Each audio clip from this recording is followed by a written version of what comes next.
Assalamualaikum warahmatullahi wabarakatuh. Bapak, Ibu, saudara-saudara sebangsa setanah air, pagi tadi saya telah memimpin rapat terbatas secara virtual tentang Undang-Undang Cipta Kerja bersama jajaran pemerintah dan para gubernur. Dalam undang-undang tersebut terdapat 11 klaster yang secara umum bertujuan untuk melakukan reformasi struktural dan mempercepat transformasi ekonomi.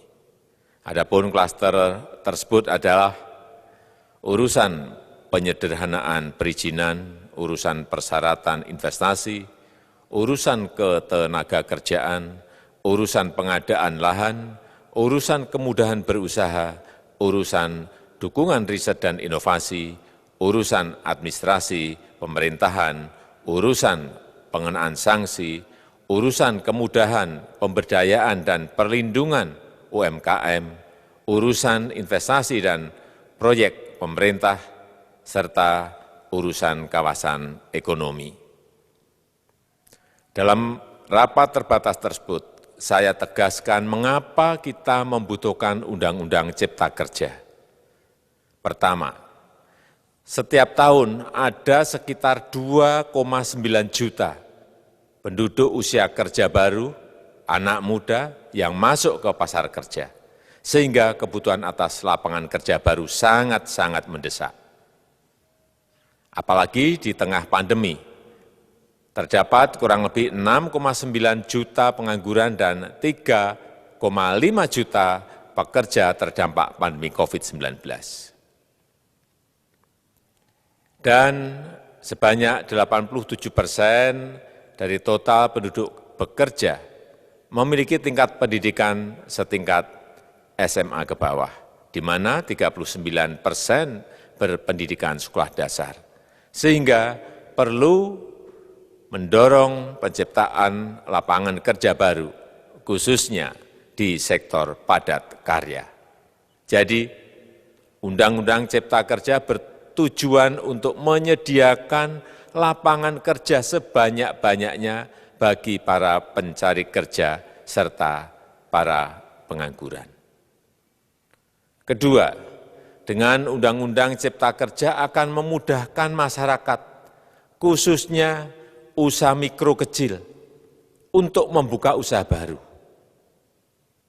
Regulasi yang tumpang tindih dan prosedur yang rumit dipangkas. Perizinan usaha untuk usaha mikro kecil UMK tidak diperlukan lagi, hanya pendaftaran saja. Sangat simpel. Pembentukan PT atau perseroan terbatas juga dipermudah. Tidak ada lagi pembatasan modal minimum. Pembentukan koperasi juga dipermudah. Jumlahnya hanya 9 orang saja. Koperasi sudah bisa dibentuk. Kita harapkan akan semakin banyak koperasi-koperasi di tanah air. UMK, usaha mikro kecil yang bergerak di sektor makanan dan minuman. Sertifikasi halalnya dibiayai pemerintah, artinya gratis. Izin kapal nelayan penangkap ikan misalnya, hanya ke unit kerja Kementerian KKP saja.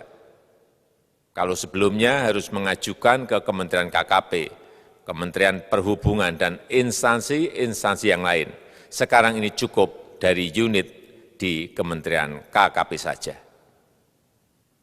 Ketiga, Undang-Undang Cipta Kerja ini akan mendukung upaya pencegahan dan pemberantasan korupsi. Ini jelas karena dengan menyederhanakan, dengan memotong, dengan mengintegrasikan ke dalam sistem perizinan secara elektronik, maka pungutan liar, pungli dapat dihilangkan. Namun, saya melihat adanya unjuk rasa penolakan Undang-Undang Cipta Kerja yang pada dasarnya dilatar belakangi oleh disinformasi mengenai substansi dari undang-undang ini dan hoax di media sosial. Saya ambil contoh, ada informasi yang menyebut tentang penghapusan UMP, upah minimum provinsi, UMK, upah minimum kota kabupaten, UMSP, upah minimum sektoral provinsi. Hal ini tidak benar, karena faktanya upah minimum regional, UMR, tetap ada. Ada juga yang menyebutkan bahwa upah minimum dihitung per jam. Ini juga tidak benar. Tidak ada perubahan dengan sistem yang sekarang. Upah bisa dihitung berdasarkan waktu dan berdasarkan hasil. Kemudian adanya kabar yang menyebutkan bahwa semua cuti sakit, cuti kawinan, cuti khitanan, cuti baptis, cuti kematian, cuti melahirkan, dihapuskan. Dan tidak ada kompensasinya. Saya tegaskan juga ini tidak benar. Hak cuti tetap ada dan dijamin. Kemudian apakah perusahaan bisa mem-PHK kapanpun secara sepihak? Ini juga tidak benar. Yang benar, perusahaan tidak bisa me-PHK secara sepihak. Kemudian juga pertanyaan mengenai benarkah jaminan sosial dan kesejahteraan lainnya hilang. Yang benar, jaminan sosial tetap ada. Yang juga sering diberitakan tidak benar adalah mengenai dihapusnya AMDAL, analisis mengenai dampak lingkungan. Itu juga tidak benar. AMDAL tetap ada. Bagi industri besar harus studi AMDAL yang ketat. Tetapi bagi UMKM lebih ditekankan pada pendampingan dan pengawasan. Ada juga berita mengenai Undang-Undang Cipta Kerja ini mendorong komersialisasi pendidikan. Ini juga tidak benar. Karena yang diatur hanyalah pendidikan formal di kawasan ekonomi khusus, di KEK. Sedangkan perizinan pendidikan tidak diatur di dalam Undang-Undang Cipta Kerja ini. Apalagi perizinan untuk pendidikan di pondok pesantren. Itu tidak diatur sama sekali dalam Undang-Undang Cipta Kerja ini. Dan aturannya yang selama ini ada tetap berlaku. Kemudian diberitakan bahwa keberadaan bank tanah.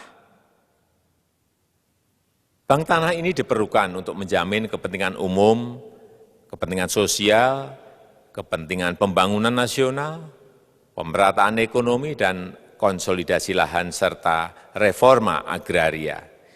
Ini sangat penting untuk menjamin akses masyarakat terhadap kepemilikan tanah, kepemilikan lahan, dan kita selama ini tidak memiliki bank tanah. Saya tegaskan juga bahwa Undang-Undang Cipta Kerja ini tidak melakukan resentralisasi kewenangan dari pemerintah daerah ke pemerintah pusat. Tidak ada. Perizinan berusaha dan pengawasannya tetap dilakukan oleh pemerintah daerah sesuai dengan NSPK, norma, standar, prosedur, dan kriteria yang ditetapkan pemerintah pusat. Ini agar dapat tercipta standar pelayanan yang baik di seluruh daerah, dan penetapan NSPK ini dapat nanti akan diatur di dalam PP atau peraturan pemerintah. Selain itu, kewenangan perizinan untuk non-perizinan berusaha tetap ada di Pemda, sehingga tidak ada perubahan. Bahkan kita melakukan penyederhanaan, melakukan standarisasi jenis dan prosedur berusaha di daerah. Dan perizinan berusaha di daerah diberikan batas waktu. Ini yang penting di sini. Jadi ada service level of agreement. Permohonan perizinan dianggap disetujui bila batas waktu telah terlewati. Saya perlu tegaskan pula bahwa Undang-Undang Cipta Kerja ini memerlukan banyak sekali peraturan pemerintah atau PP dan peraturan presiden atau Perpres.